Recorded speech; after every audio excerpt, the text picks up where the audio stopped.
I'm Teresa Binken, CEO of National Speakers Bureau Canada and Global Speakers Agency. We envision that the sharing of ideas inspires action to make the world a better place. They're bringing you expert speakers and thought leaders for your conferences, training sessions, and events, whether they are in person, online, or hybrid. I'm pleased to introduce today's speaker.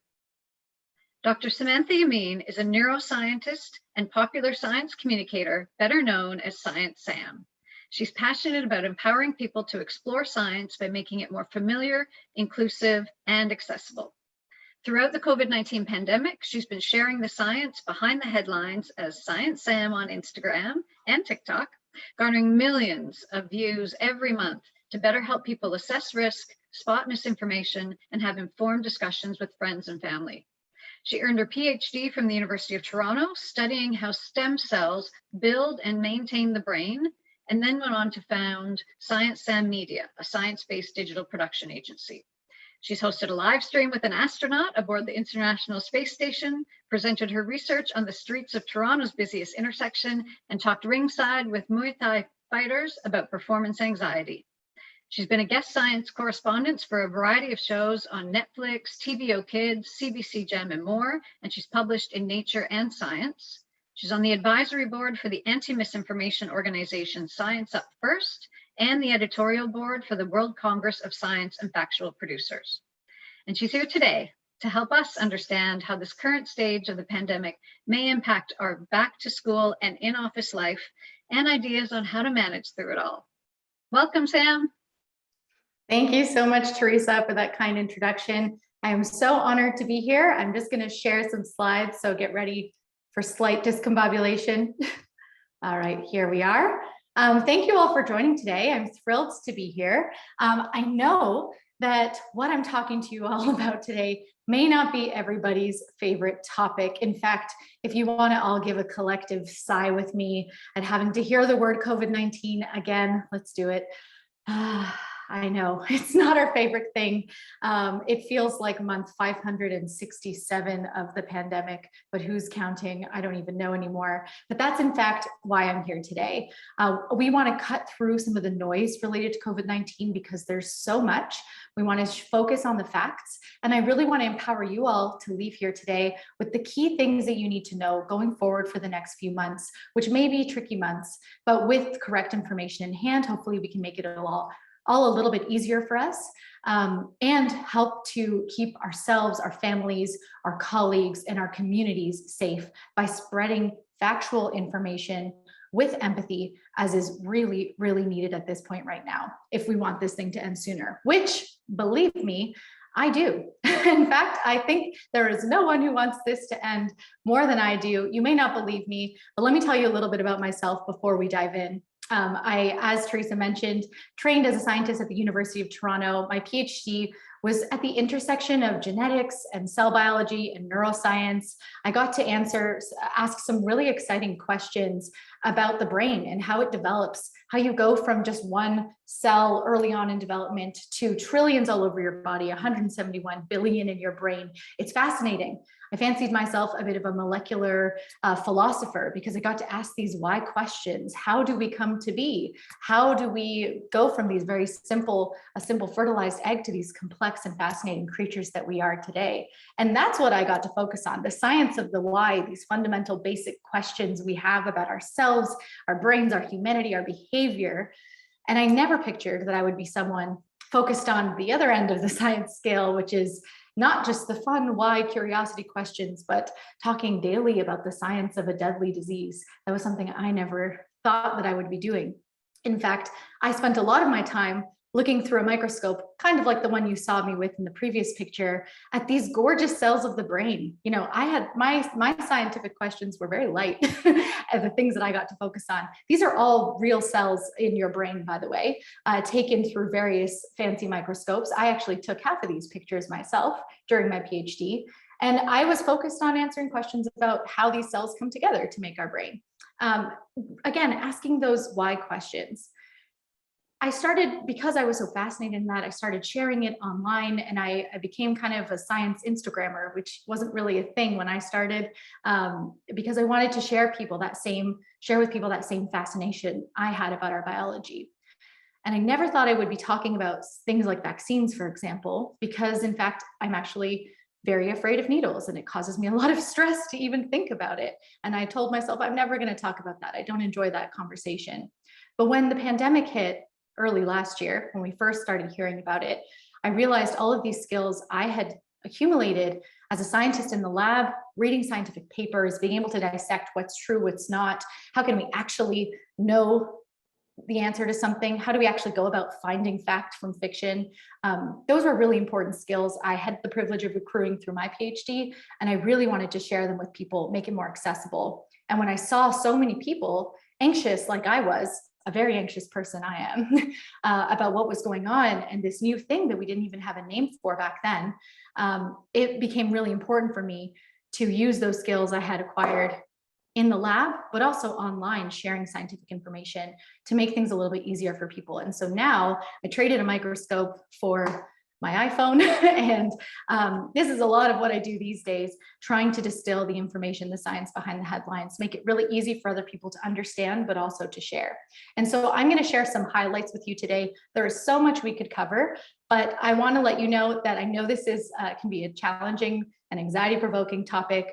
I'm going to give it to you quick, and we're going to get right to the truth of the matter so that we can focus on the optimism and the good stuff. So let me start with the worst news up front, and I promise it's going to be followed by a lot of good news. Okay.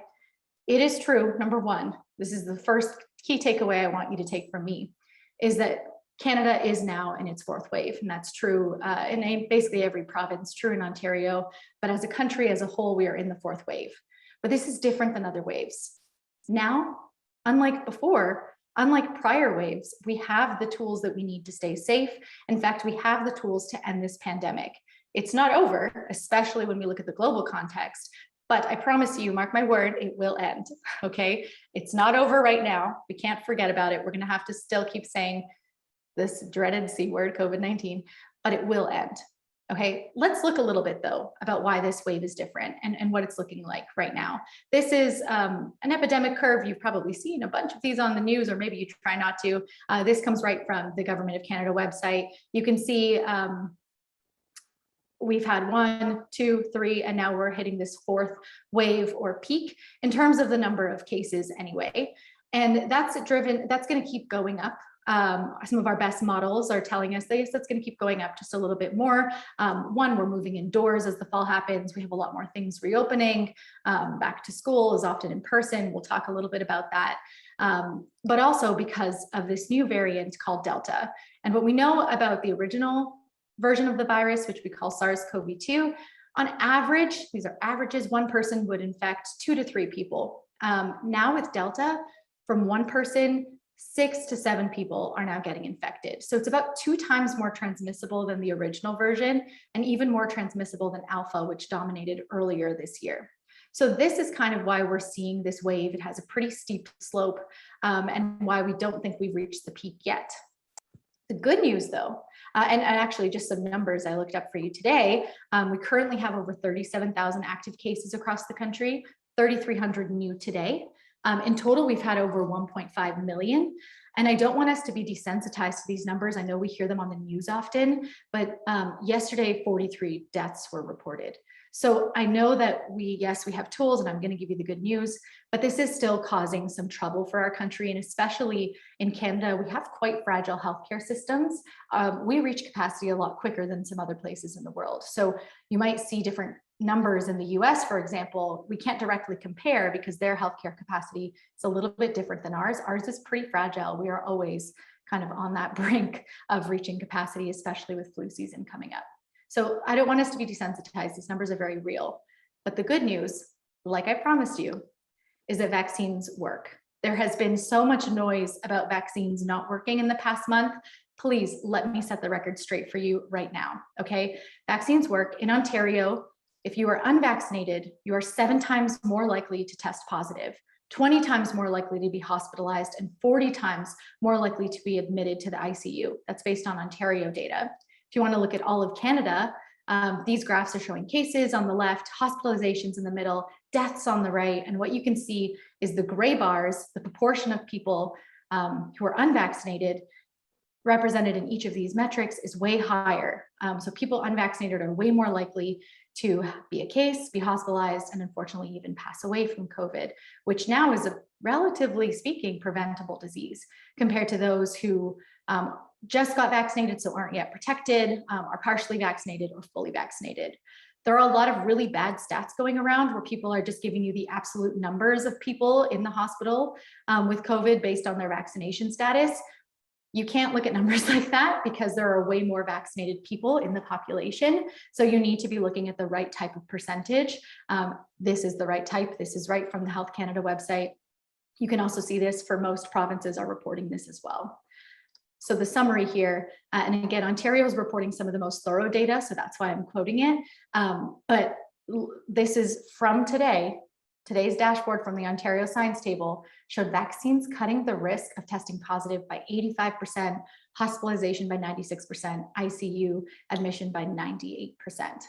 I said a lot of numbers. They're all showing the same thing in different ways. Whichever is more compelling to you, this is, forget the noise you've heard, vaccines working in action as they're supposed to reduce the most serious outcomes from COVID, which is great news. Now, I know I'm telling you all the good sides, and there are stories of some serious adverse events happening after vaccination, and I never want to downplay those. I never want to say that those things don't happen. And in fact, no one credible would ever say that anything in medicine is 100% safe. There are always risks involved. But what we need to keep in mind is that out of nearly 53 million vaccine doses we've given out in Canada, 0.007% had serious associated events. And it's not clear whether those were from the vaccine or just happened the day after. That's not entirely clear, but 0.007%. I feel for every single one of those people represented in those numbers. I deeply care about them. So do my colleagues in healthcare and in public health. So we are never trying to downplay those. That does happen. Injuries are real. Every single medicine has a risk associated. In fact, everything in life has a risk associated. You go for a walk today, that has a risk. And we want to be very upfront and honest about that. And that's why there's ongoing safety monitoring for years after a vaccine, even though you don't expect anything to happen beyond the first few months. And historically with vaccines, nothing happens beyond the first few months. We always keep track just in case. And this is the website you can look at to see the most up-to-date numbers. What we're comparing it to though, is that out of, we've had a total 1.5 million COVID cases in Canada, but about 1 million we have really good detailed data on and good hospitalization data. So out of about 1 million that we have data on, 7.4% of cases were hospitalized. And that's when we say benefits outweigh the risks.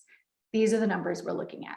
We're looking at the risks associated with COVID compared to the risk associated of not being vaccinated, of being vaccinated. So these are the numbers that we're comparing. When you hear NACI, when you hear people repeating this line, the benefits outweigh the risks, these are the numbers that they're analyzing. So hopefully that makes sense. We can definitely chat through more questions. I know folks will have questions of other things they've heard.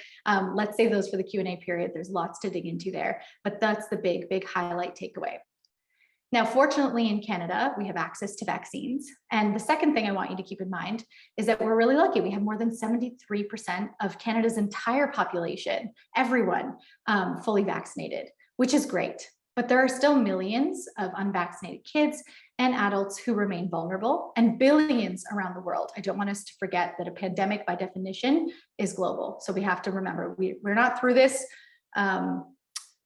None of us are done with this until we're all done with this. And so that's where the compassion really needs to come in. I know we may be frustrated about some of the discourse about vaccines, but we are all in this together, whether we like it or not.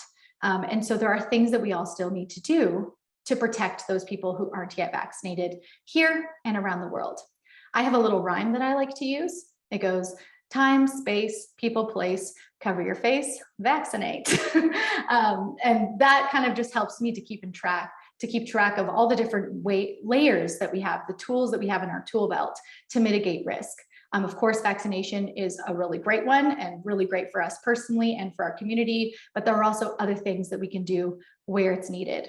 Now, we could talk about risk mitigation forever. In fact, I have many guides I've posted. I do many in-depth discussions with folks about risk mitigation for specific settings. I know that a lot of us want to talk about work and school, and we can definitely dig in the Q&A period. But a really great place to start is, again, the Public Health Agency of Canada has put together this risk mitigation guide. It's so hard to find on the government website, and I've told them this directly, like, it is hard to find, it is buried. So I made a really easy to remember link, PHAC risk guide. If you go there, this one on the bottom right, you'll get this PDF yourself. I recommend you save it, bookmark it on your phone.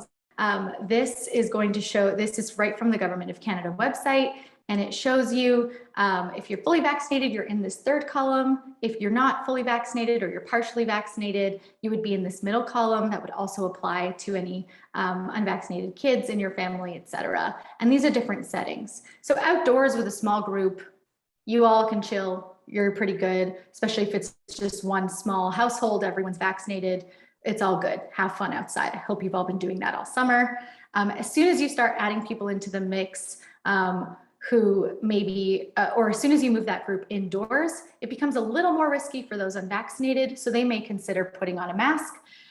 If you move outdoors with that same group and a few other people join and they may not be vaccinated, now it becomes a little risky, even outdoors for those who aren't vaccinated. So thinking of your kids there, but if you're fully vaccinated, you should still be okay.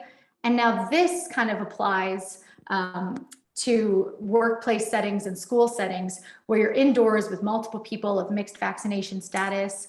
You now have to think, how high risk am I? How high risk are my family members? Even if I'm fully vaccinated, I may still want to wear a mask.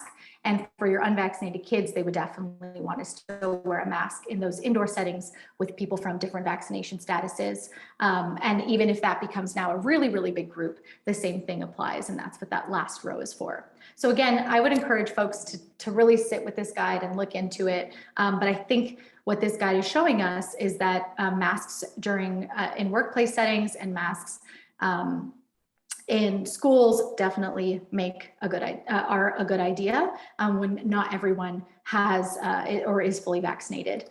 And that, in fact, is why we've seen vaccine mandates going out, proof of vaccine certification systems in Quebec, Manitoba, Vancouver, BC, and Ontario, and many other provinces are going to start jumping on this. Many countries around the world are going to start jumping on this because we want to reduce the uncertainty in those public, recreational, non-essential settings, so that we can have more of those green boxes. We can have more places where you know everyone's vaccination status. And so the more vulnerable people may feel more comfortable without a mask. Those not yet eligible for vaccination can be more safe without a mask. That's the purpose of these mandates, not to force anyone to get vaccinated, but to force everyone to make a choice about vaccination and give more options for safe settings.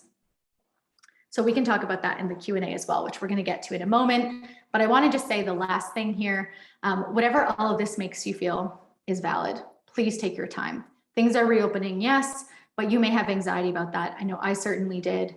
And not even just related to COVID, just good old regular social anxiety because I've been out of practice. That's all very valid. And I'll briefly, just my neuroscience hat is coming back on, want to tell you that this is a natural response. There's a part deep in your brain called the amygdala that is in charge of these fear and anxiety responses. And it is being constantly activated by all of these things that we're seeing, all this information as we scroll through our feeds, as we turn on the news, as we talk to our friends and family. The amygdala is super activated right now. And that makes it harder for it to get inputs from the more rational parts of your brain, the frontal cortex, especially that prefrontal cortex. And then it overactivates the brainstem, which gives you the heart rate flutters and the sweat and all of that stress feeling. So the amygdala is just on overdrive. And we really got to try to engage our frontal lobe as much as we can. Try to remember that we have tools. We are not without the ability to stay safe. It can definitely be made easier by our governments and by policies, absolutely. But there are things we can do now. Time, space, people, place, cover your face, vaccinate. There are things that we can do. And hopefully remembering those things can kind of slow down our amygdala a little bit. And what I like to do as someone who's had anxiety for a long time is lock in those feelings of being empowered, of having options, and lock them in to my prefrontal cortex to try to put the brakes on my amygdala, lock them in with some gratitude. I'm grateful that we have all these options to stay safe. I'm grateful that just as I was asking why questions about cells in the brain, back in the 60s, other scientists were doing the same about mRNA. and about lipid nanoparticles that can deliver mRNA. And it's because of that foundational work in the 60s of people asking the same why questions that I was, but about a different topic, that we now have these vaccines that keep us safe, that have been studied for decades, and that can really do wonders to change the course of this pandemic, in addition with all the other things. So I try to lock in the feelings of empowerment that I can take control in this situation, at least to protect myself and those I love, lock them in with some gratitude that thanks to science, we will get through this and we will see the end. If you want to find any of these resources, I know I went pretty fast because I wanted to cover lots of different things. I have a whole meta thread of resources on Twitter. I have tons of things on Instagram, on TikTok, everywhere. And you can feel free to, or you can check them out, and then they're very easy to save and share with your friends and family on WhatsApp, whatever you want to do. And of course, you can always reach out anytime. I'm pretty easy to find on the internet since I'm on it so much. And if you want to chat more about any of these topics related to COVID, any of these topics related to the brain, the wonder of biology, or even the wild world of social media, you can definitely reach out to the folks at NSB and we can get talking even more. So thank you all for your attention. I'm sorry again for that blip where I got disconnected. And I'd love to use the time we have left for a Q&A with whatever's on your mind and whatever you're still curious about. I'll invite Teresa back to run our Q&A. Thank you, Sam. And you are such a pro, just to keep rolling with it and figure out how to move forward. Thank you for that. And I know maybe your amygdala was working overtime in that section, but no, it was so weird. That's never happened, but I guess the storm yesterday really affected my area. Well, thank you. And if you're okay, we might go a little longer than the 1:30 timeline for those who can stay with us, just to accommodate some of the questions. So yeah, we Absolutely. will. Great. Okay, so we will go ahead. We've got a few questions that have come in. You talked about the efficacy of vaccines, and there's a question about, what about reports that the vaccines only last about 6 months and then the effectiveness drops dramatically? What are your thoughts about that? Will we need boosters? Yeah, this is a great question, and it's complicated by discussions happening in the US.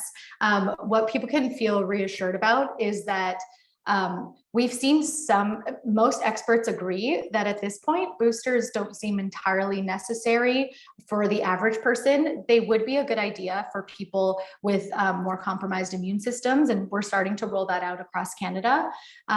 It is true that there's some waning of immunity, but here's what I need you all to do when you hear someone say anything about immunity. You need to then ask, immunity against what? Immunity efficacy against what? When we look at the waning data, it's really some slight waning against infection. So now you may be slightly more, everyone is more positive, more likely to test positive due to Delta, vaccinated or not, but you're still way less likely if you're vaccinated. But because Delta is more infectious now, everyone's a little bit more likely to test positive, but you're not more likely if you're fully vaccinated to have a severe outcome. So the immunity against severe COVID is still very strong and doesn't seem to wane. It's just the immunity against infection, because vaccines aren't designed to prevent infection. They're designed to protect you against the most severe outcomes. So in some, a little bit of waning, you may be a little more likely to test positive than you would have been back in February, but still way less likely than someone unvaccinated now or in February. The most important things, hospitalization and keeping you alive, vaccines, there's no evidence that immunity against those things wane with time. They may one day, but so far, as long as we've looked, we're good. Thank you. Thank you. That helps. And there's a question about back to school and the fact that so many students, especially in elementary school, are not vaccinated. How would you address any fears, either for teachers being in that situation or parents whose children are coming closer in contact now? Yeah, the school discussions are so challenging, and they vary from region to region. What I would say is, I think we've been saying from the beginning that schools should be the last to close and the first to reopen. they're a priority. It's important for kids to be able to have access to their education, and we know that many people rely on their kids going to school to help with even with childcare, and so schools are our top priority. I think it's important for us to keep them a priority, but we need to do our best out in the community. Everyone else needs to do their best to keep transmission low, to allow back to school to happen in person safely. I think we absolutely need to have kids who are unvaccinated wear masks. I would love to see mandatory vaccinations for teaching staff and any staff at the school who, like, for people who are eligible. I think those are really simple things we can do, and getting schools to focus on ventilation and distancing still is still really important until everyone who's of school age is eligible for vaccination. I know that's not happening everywhere, so I would really encourage folks to do what they can to educate their kids to keep them safe, and as best they can support policies to keep kids safe in schools. I'm pro school happening in person, but we got to use all the tools in our tool belt, including working hard in the community to keep kids safe. Thank you so much. That covered a couple of questions that came in, so thank you. Subject. There are a number of people in this webinar whose workplace is an event space. Margaret's asking a question about, as we start planning in-person events, do you think venues like hotels and conference centers will require proof of vaccination before people enter the premises, or will that be a responsibility of the planner or organization? Right now, it's a great question. Margaret was your name. Right now, it's on the organizers to enforce proof of vaccination. However, in Ontario, I know that when our proof of vaccine system goes into place, event spaces will be included in that. So that means after September 22nd, at least in Ontario, if you're having a wedding, let's say, or a large conference, in order to enter that space, people will need to be vaccinated as per the provincial rule. However, the enforcement of that happens at the venue. Of course, the venues enforce that, then the onus of enforcing it falls on the organizers. I'm not sure about Montreal, BC, and Manitoba if event spaces are included in their certification system, but I would believe so. Great, thank you so much. There's a couple of questions about resources, so you may be able to touch on them now, and/or we could share some links in our follow-up email. Courtney has a question about, is there a post on your social, for example, about the current response of our lizard brain to be able to share with people who are dealing with anxiety through all this? Yeah, I've always had anxiety as long as I could remember. So I talk about it a lot on my social media, and I have a few posts, I think, on Instagram about it. And I can definitely share some resources with folks. I'm seeing a therapist, and I would really encourage anyone who's able to as well. It's a really hard time, and don't feel bad if you're feeling a little more anxious in general. That's your body keeping you safe. That's your body doing its best. Being overwhelmed and inundated with scary news all the time, it's natural to feel fatigued, to feel anxious, to feel angry, all valid. And I can point you to some posts, and we can share those in the follow-up too. But I just wanted to normalize and validate that for everyone before we moved on. Thank you. Thank you. And there's another question about any great resources for unbiased information that is in regular language, like not science talk, that it's easier to understand, which I know that's your specialty for sure. So I'd encourage following Sam on social. And then there may be other resources you'd point to. Yeah, if you want Canadian specific, a great resource, and I'm biased because I helped launch this group and I sit on their advisory committee, but whatever, they're great. They're called Science Up First, and it's Canadian specific content. It's run by, we have a coalition of experts who inform the content. You can ask them anything you want, and they will get you an evidence-based answer. So at Science Up First, there's a website too. You'll find tons of information to all the most pertinent questions right now on their channels and on their website. Oh, great. Thank you. And we'll include some of those links in our follow-up. There are still a couple more questions about kids and youth. So maybe we'll try to roll a couple of them together in terms of, are kids less likely to get and transmit COVID? And is there a time frame for kids aged 2 to 12 to get vaccine approval? and any other preventative measures. You did cover some of those earlier to help kids. Fortunately, we've seen that kids and even youth, like COVID risk increases with age. And so kids, babies, youth seem to be less likely to have a severe outcome from COVID. But this is where the message has been muddled. Yes, they're less likely, they're at less risk than, let's say, me or some of you in the audience, like than all of us, but that doesn't mean the risk is zero. So, and I think our risk tolerance for kids and for babies is a lot lower. So we need to still do our best, especially while they're not vaccinated, to keep them safe. In the context of Delta, kids aren't more at risk. However, everyone's a little bit more at risk because it's more transmissible. So that baseline has gone up for everyone. It's not targeting kids more, but kids are not vaccinated. So we're going to start hearing more and more stories about kids getting COVID, and hundreds have passed away, at least in North America, and even had long COVID. So I just want us to know the risks are lower, but they're still existing. That's why it's really important to get those pediatric approvals. It's looking like end of this month. I hate giving times because everything changes in this world, but it's looking like end of this month. They're submitting to the FDA in the US, and I think we can expect Health Canada to have really similar timelines. That'll be for 6 to 11-year-olds. So that'll be the next approval once it's deemed safe and they've looked over all the information, will be for 6 to 11-year-olds. We probably won't see for kids 5 and younger until the end of the year, if not early next year. So that's kind of where we're looking for now. Again, everything that we as people who are eligible to get vaccinated can do is super important to protect them, because there's lots of data that the more adults get vaccinated, the lower the risk for kids. Excellent, thank you. And I'm going to combine a couple of questions related to travel. So Claire has a question about some of the new variants and whether we're going to need additional shots. And that relates also to a question about concern on the combination vaccine. If you received one of one type and one of another, how will that impact the ability to travel or a need for another one? Yeah, let's, lots of great questions. Thank you all. Let's touch first on the variants. I saw Claire asked about the Mu variant.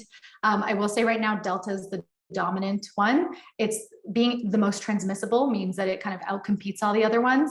At the moment, other variants like Mu don't seem as concerning because it's not as transmissible. So it'll probably lose the competition to Delta, so to speak.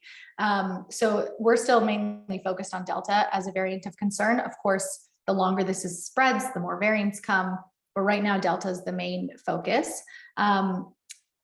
We may likely need some kind of booster in the future, in the next year. It doesn't mean we'll always need a booster like we do for the flu, but just until this is curbed globally, we may need a booster. That could either be a variant specific booster or just a third dose of whatever you already got. Right now in the US, it looks like they're going to roll out this like a third of the same thing, not a variant specific booster. And that seems like it could help. What was it? Oh, travel. Yeah. When it comes to travel, I think right now they're still working out the kinks for those who got a mix. So I got Pfizer for my first and Moderna for my second. And right now there are some places where that may not be recognized. That's because travel is still not recommended and it's a bit of a low priority. However, it is something that our government is having talks with. And by the time travel will be safe and recommended, I don't think that will be an issue. So if you mixed doses, you made the right choice, you're fully protected sooner. It may limit travel for the time being, but I don't see that being a long-term issue beyond the next few months. As we become more able to travel, that'll be a focus for the federal government to sort out with its partners. In fact, there was a story about someone who went to Barbados and was denied and had to quarantine, but it was changed the next day. Like Barbados changed their policy the very next day.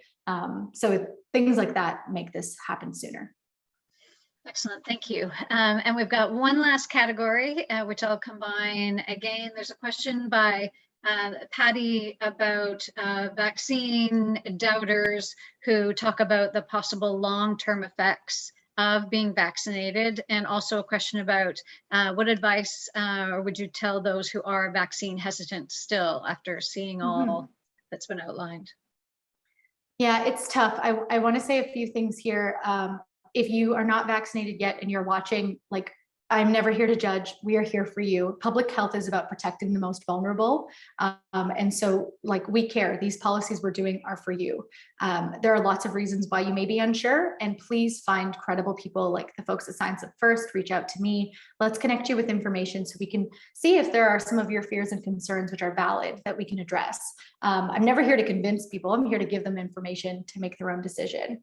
A big concern a lot of people have, and it may be on some of your minds, is, yeah, well, how do we know about the long-term safety of these vaccines if they, if they're relatively new? And to that, I just want to remind folks that the first in-human clinical trials for the vaccines we're using in Canada started in March of 2020 last year. So we now have over a year and a half of monitoring data, which is quite good. We've been studying this type of technology, like I mentioned briefly, since the 60s. So they're new in terms of us knowing about them, but they're not new to scientists. And they've been anticipating potential challenges and innovating around them to make them safe for decades. This is not new to the scientific community. So that's comforting.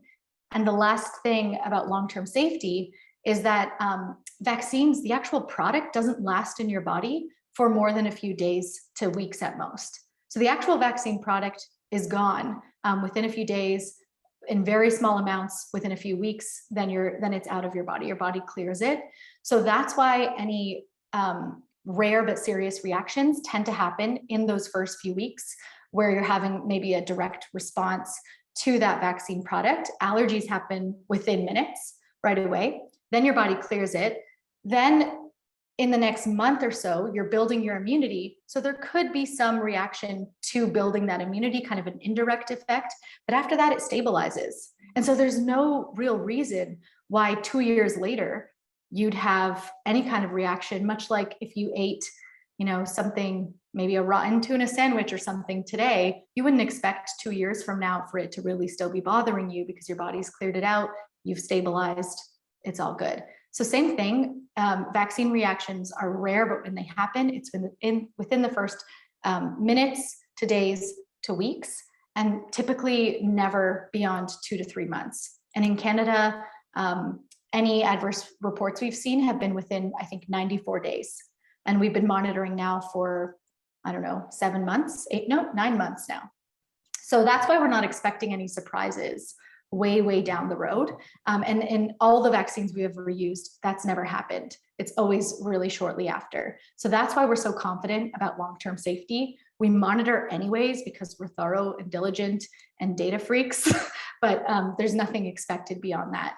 People who are saying anything contrary to that, unfortunately, there are lots of disinformation agents, people who have an agenda to undermine the confidence in vaccines. They're a very loud minority of people, but they do this with every vaccine. They create myths and so that they can sell their own products and books and all this stuff. But we have much more evidence speaking to the safety long term. Thank you for that. And as promised, you've made it so accessible and given us some tools and ways of thinking to help manage some of the anxiety perhaps people are feeling about back in school and back in office. And your catchy piece has stuck with me: the things you can control: time, space, people, place, cover your face, and vaccinate. So thank you. Nailed it. Thank you. And I find you're compassionate yet direct, and I know you'll be able to help so many people as you are online and at events in person. So thank you for joining us today and for the extra time. We appreciate everyone who's joined us, and we will provide a recording in a follow-up email, as well as a couple of the links that we've referred to. And look forward to seeing many of you here. We'll be here every 2 weeks on another topic on current events, personal and professional development. And we're here anytime to help you in your search for great speakers to help your organization, your team, and your clients. Stay well and keep looking for silver linings. Thanks, everyone.